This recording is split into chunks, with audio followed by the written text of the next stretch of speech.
Hello everyone, कैसे हैं आप सब। होपफुली सब अच्छे होंगे। आप लोगों की पढ़ाई भी बहुत ही अच्छी चल रही होगी। तो हम लोग आप लोगों के लिए एक नई सीरीज़ लेके आए हैं स्टैटिस्टिक्स फॉर इकोनॉमिक्स के मल्टीपल चॉइस क्वेश्चन की।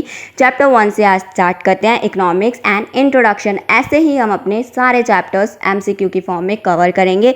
तो आइए आज का चैप्टर स्टार्ट करते हैं। Let's get started.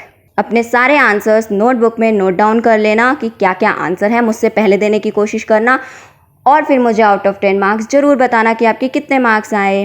तो पहला क्वेश्चन देखते हैं क्या है। A mother teaching her child is a dash activity while a teacher teaching the student is an dash activity. Mother child को पढ़ाती है, वो कौन सी एक्टिविटी है, और टीचर स्टूडेंट को पढ़ाता है, वो कौन सी एक्टिविटी है। फर्स्ट है हमारा इकोनॉमिक एक्टिविटी और दूसरी वाली नॉन इकोनॉमिक एक्टिविटी, या नॉन इकोनॉमिक एक्टिविटी और दूसरी वाली इकोनॉमिक एक्टिविटी, या दोनों ही इकोनॉमिक एक्टिविटी है, या नन ऑफ द अबव। तो बताइए इसमें से क्या है आंसर।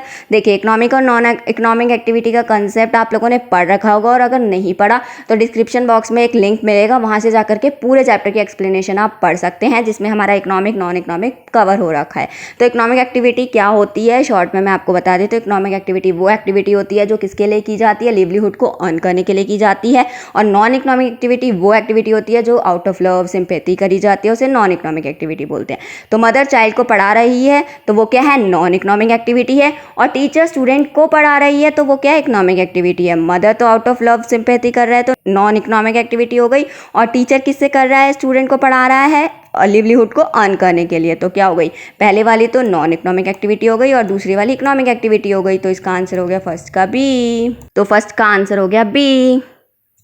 अब सेकंड क्वेश्चन देखते हैं। सेकंड क्वेश्चन क्या कह रहा है हमारा, dash is a person who work for some other person. कौन सा पर्सन होता है जो दूसरों के लिए काम करता है, and get paid for it, और उसके बदले उसे क्या मिलती है, पेमेंट मिलती है। Producer, service holder, service provider, या कंज्यूमर। कौन होता है जो दूसरों के लिए काम करता है और बदले में पे किया जाता है उसे, तो कौन होता है, वो service holder.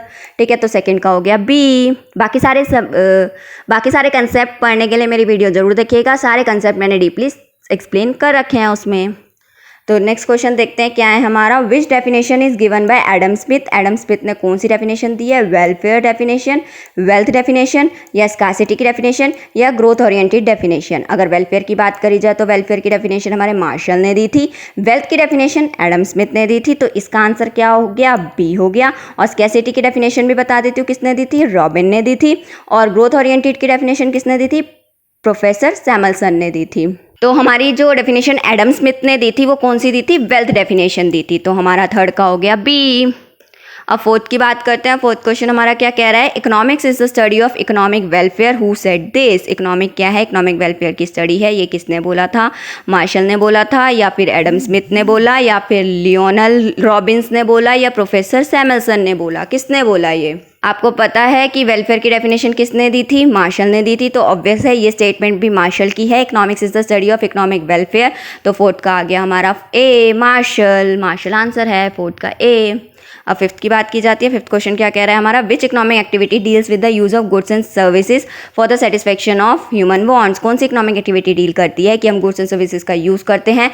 Goods and services का यूज़ किसके लिए किया जाता है, ह्यूमन वांट्स की सेटिस्फेक्शन के लिए। क्या ये ऐसा एक्सचेंज में होता है, या डिस्ट्रीब्यूशन में होता है, या कंजम्पशन में होता है, या प्रोडक्शन में होता है। एक्सचेंज में तो एक्सचेंज किया जाता है, डिस्ट्रीब्यूशन में डिस्ट्रीब्यूट किया जाता है, कंजम्पशन में क्या किया जाता है, यूज़ किया जाता है गुड्स एंड सर्विसेज को ह्यूमन वांट्स की सेटिस्फेक्शन के लिए। तो फिफ्थ का क्या हो गया, सी हो गया। वो कंज्यूम करते हैं कंजम्पशन में, तो फिफ्थ का हो गया सी। प्रोडक्शन में प्रोड्यूस करते हैं, तो फिफ्थ का हो गया सी। सिक्स्थ क्वेश्चन क्या कह रहा है हमारा, economic problem arises due to. Economic problem कैसे अराइज होती है, किसकी वजह से अराइज होती है, अनलिमिटेड वांट्स की वजह से, कि हमारे जो वांट्स हैं वो अनलिमिटेड है, हमारी इच्छाएं अनलिमिटेड है, या फिर स्कैर्सिटी ऑफ रिसोर्सेज, या फिर जो हमारे रिसोर्सेज हैं वो लिमिटेड है इसकी वजह से, या फिर जो रिसोर्सेज हैं उसके ऑल्टरनेटिव यूजेस हैं इसकी वजह से, या फिर ऑल ऑफ द अबव की वजह से। हमारी इकोनॉमिक प्रॉब्लम इन तीनों की वजह से अराइज होती हैं, कि हमारे जो वांट्स हैं वो अनलिमिटेड हैं, रिसोर्सेज हमारे लिमिटेड हैं यानी कि स्कैर्स हैं, और उसके बहुत सारे यूजेस हैं। तो आंसर क्या क्या हो गया हमारा all of the above. Economic problem is arise due to unlimited wants, scarcity of resources, alternative uses of resources.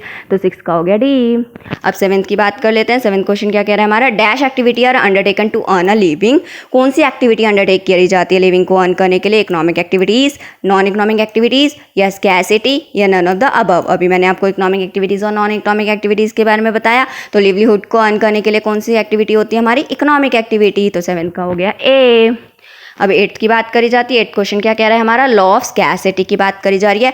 Law of scarcity क्या कहता है? Does not apply to rich developed countries. क्या लॉ ऑफ स्कैर्सिटी रिच और developed country पे apply नहीं होता, applies only to the less developed countries. क्या law of scarcity सिर्फ और सिर्फ लेस डेवलप्ड कंट्रीज पे अप्लाई होता है? या implies that consumers want will be satisfy in a socialist system. या फिर लॉ ऑफ स्कैर्सिटी कहता है कि कंज्यूमर की जो इच्छाएं हैं वो सिर्फ और सिर्फ सेटिस्फाइड हो सकते हैं सोशलिस्ट सिस्टम में। या फिर लॉ ऑफ स्कैर्सिटी कहता है implies that consumers wants will never be completely satisfied।